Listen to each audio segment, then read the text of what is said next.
Polisi menangkap warga yang mengaku-ngaku sebagai prajurit TNI di Makassar, Sulawesi Selatan.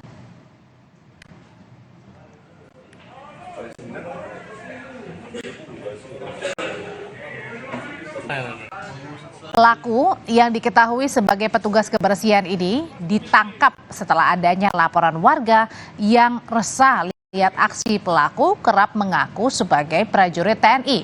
Dari hasil pemeriksaan polisi, pelaku sudah menyamar menjadi anggota TNI sejak tahun 2019. Polisi telah menyita seragam dan sejumlah atribut TNI sebagai barang bukti. Yang amankan adalah seorang warga yang mengaku sebagai oknum anggota TNI. Padahal ini Padahal bukan. Itu kami berkoordinasi dengan Koramil setempat dan dilakukan pendalaman. Setelah diidentifikasi ternyata bukan seorang anggota TNI, melainkan sebagai petugas kebersihan.